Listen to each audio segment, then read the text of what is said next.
Hello guys. तो मैं आज वीडियो पार्ट टू लेकर आया हूँ फिजिक्स का।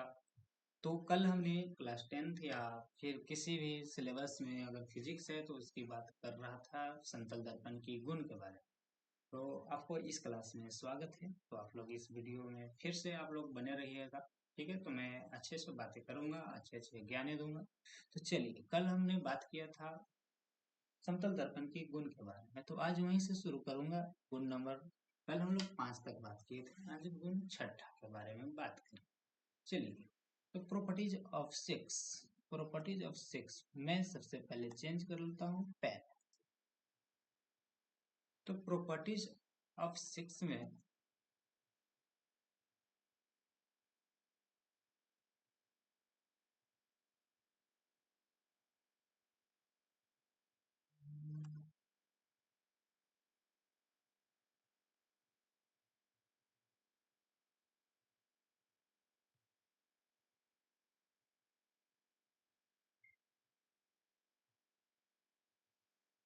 मैं ले लेता हूँ नया पेज, स्लाइड। चलिए, तब हम बातें करते हैं, प्रॉपर्टीज नंबर 6 पे आ गए थे। ठीक है,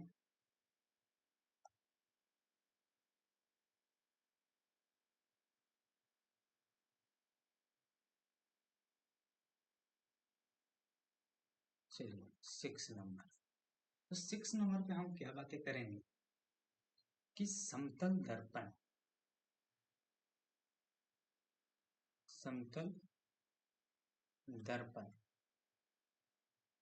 की ऊंचाई कितनी होनी चाहिए, या समतल दर्पण की ऊंचाई कितनी होनी चाहिए। तो ध्यान रखें कि समतल दर्पण की ऊंचाई आपको आवश्यकता अनुसार कितनी चाहिए। अगर वस्तु जितनी ऊंचाई की है उसकी आधी लेनी है, या उसकी आधी लेनी है। आपको ये तो फॉर्मूला याद रखना है। हम बोल तो रहे हैं, इसको शब्दों में कैसे लिखेंगे आप ये बोल करके ही लिख लीजिएगा, और आपको हम बोर्ड पे फॉर्मूला को बता दे रहा। ठीक है, क्या हमने बताया कि यदि किसी वस्तु को पूरी हाइट का इमेज देखना हो, पैर से लेकर के सिर तक के, तो समतल दर्पण की ऊंचाई कितनी होनी चाहिए।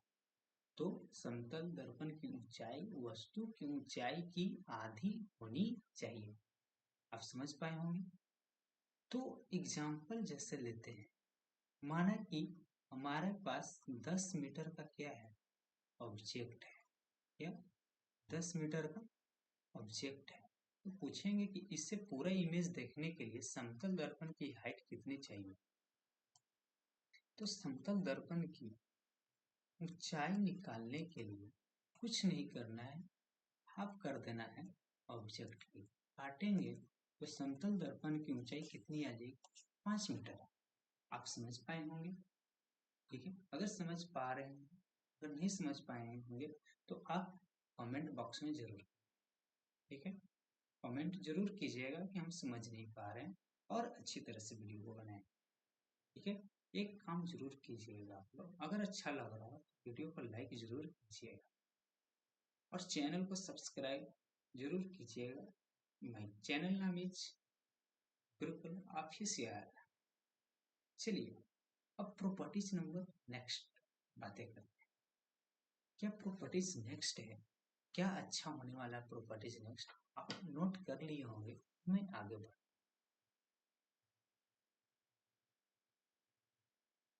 चलिए नेक्स्ट प्रॉपर्टीज है हमारे पास 7 नंबर।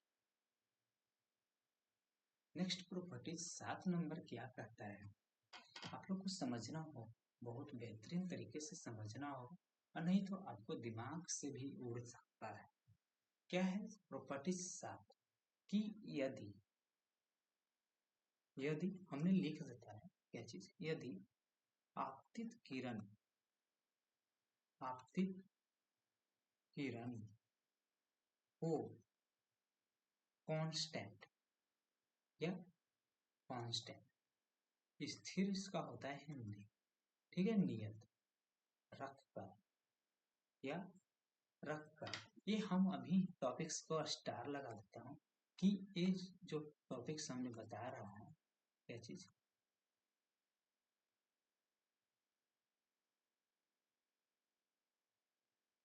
और ये लग नहीं पा रहा है। हम भी बना देते हैं यहाँ पास VVI, ठीक है, IAC के लिए VVI है, 10th वाले बच्चों के लिए नहीं है, कंपटीशन वाले बच्चों और IAC के बच्चों के लिए, लेकिन 10th वालों के लिए एडवांस नॉलेज की है, ठीक है, रख कर क्या बोले, यदि आपतित किरण को स्थिर रख कर, ठीक है, समतल दर्पण को समतल दर्पण को थीटा कोण से घुमा दिया जाए, घुमा दिया जाए तो परावर्तित किरण 2 थीटा कोण से घूम जाती है, ठीक है। तो समझ आया होगा कि यदि आपतित किरण को कांस्टेंट रखकर, स्थिर रख समतल दर्पण को थीटा कोण से घुमाना है, परावर्तित किरण कितना कोण से घूम जाएगा, 2 थीटा कोण से घूम जाएगा। तो आप इसे प्रूफ भी करना देखें, अपन प्रूफ करना सिखाते हैं कैसे प्रूफ किया जाता है। तो प्रूफ इसे करने के लिए हम क्या करेंगे,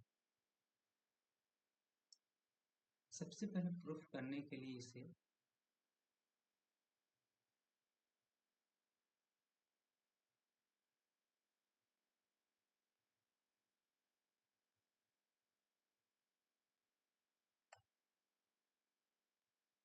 चलिए हम करते हैं प्रूफ।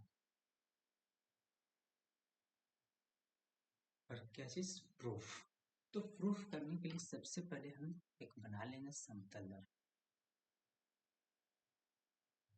चलिए ये हो गया हमारा समतल दर्पण, इसे सिल्वरेड करना है, पेंटेड करना है, ये हो गया हमारा समतल दर्पण। अब इस पे प्रकाश की किरण को डालना हो, ठीक है। चलिए ये हम प्रकाश की किरण को आपतित करा लिए, ठीक है। प्रकाश की किरण को आपतित करा लिए, थोड़ा और समतल दर्पण को लंबा बना दे। चलिए अब और अच्छा हो गया। ये आपतित होने के बाद परावर्तित होगा, है ना, परावर्तित हो रहा है ऐसे हुआ, ठीक। सबसे पहले सारी क्रियाएं हम करेंगे जो पहले से होती है, ठीक, और बीच में चाहिए हमको क्या चीज, नॉर्मल, ठीक है। तो इसका नाम दे देते हैं क्या चीज, I1, इसका नाम दे देते हैं क्या चीज, R1, इसका नाम दे देते हैं क्या चीज, N1, और इसका नाम दे देते हैं O, इसको आपतन बिंदु, और दर्पण का नाम दे देते हैं क्या, AB। अब क्या कहा जा रहा है कि I1 जो है इसको कांस्टेंट रखना है, क्या रखना है, कांस्टेंट, कांस्टेंट रख करके सबसे पहले इसको डायग्राम से एक कीजिए, तो EI बोलेंगे, इसको बोलेंगे क्या, R बोलेंगे, ठीक है। Angle of incidence, angle of reflection, ठीक, आपतन कोण, परावर्तन कोण, ठीक। अब क्या किया जा रहा है, इस समतल दर्पण को घुमाना है, इसे स्थिर रखकर। अब माना कि हम घुमा रहे हैं, ठीक है। अब घुमाने के बाद तो हमारा तो समतल दर्पण ऐसे उलट जाएगा,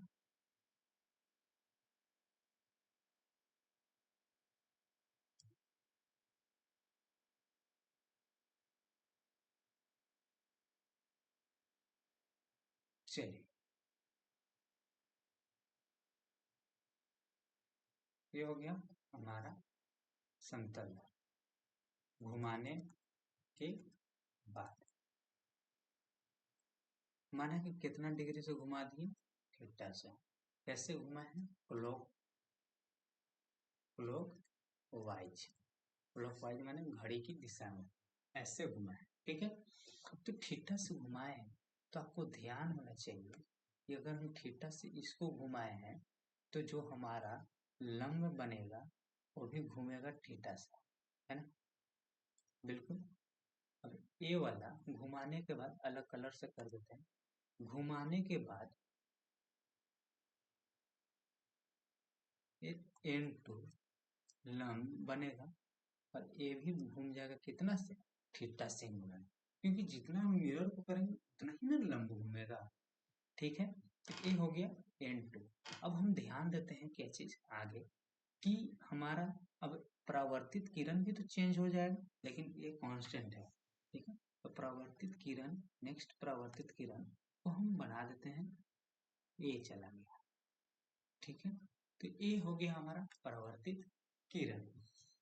तो ये परावर्तित किरण है, तो इसी तो बोलना है कि कितना डिग्री से घुमा है, सिद्ध करना है। हम तो जानते हैं, हम तो बता दिए है करना है कि थीटा से घूम गया, लेकिन आप सिद्ध करके देखिएगा कैसे। तो हम इसे मान लेते हैं क्या, बीटा। ठीक है, बीटा। लेकिन ध्यान रहे अगला जो है हमारा सब चेंज किया हुआ है। यहाँ से देखिए ये वाला लंब से अगर हम लेते हैं तो ये वाला कहलाएगा क्या चीज, आई डैश। और फिर यहाँ से यहाँ देंगे, कहेंगे क्या चीज, आर डैश। क्योंकि अब तो प्रवर्तित अपवर्तित चेंज हो गया ना, ये हो गया क्या चीज, आई डैश। ठीक है, न्यू। इसे नाम देते हैं ए डैश, इसे दे देते हैं क्या चीज, बी डैश। ठीक है, तो अब हम चलते हैं क्या चीज, मिरर घुमाने के बाद, आफ्टर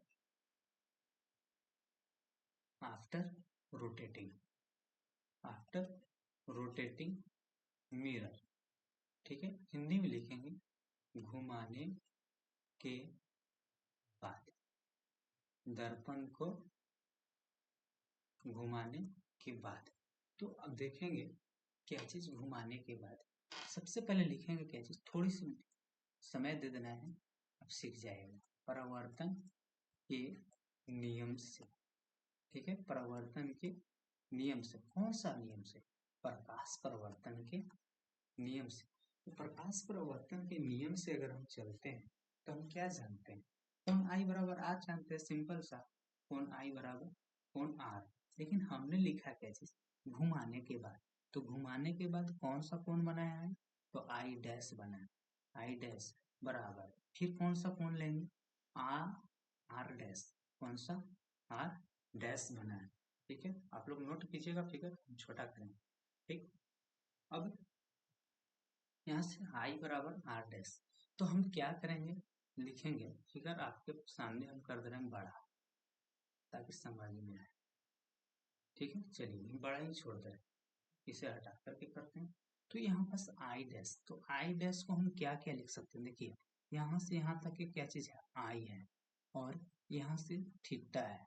ठीक है, तो टोटल कोण आई डैश को हम लिख सकते हैं क्या चीज, आई प्लस थीटा लिख सकते हैं, क्या चीज, आई प्लस थीटा लिख सकते हैं, और बराबर आर डैश को क्या लिख सकते हैं, सबसे पहले डैश देना है।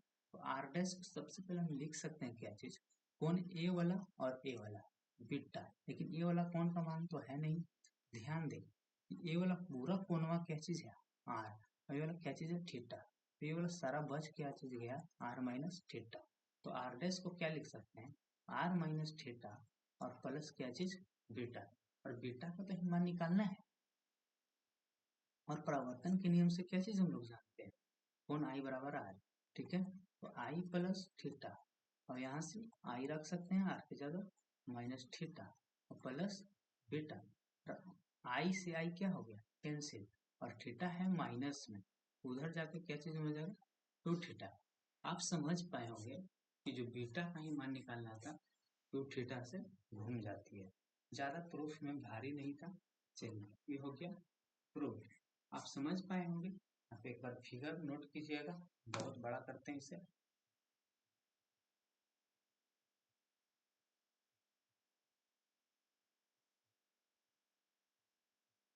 चलिए फिगर देख लीजिएगा,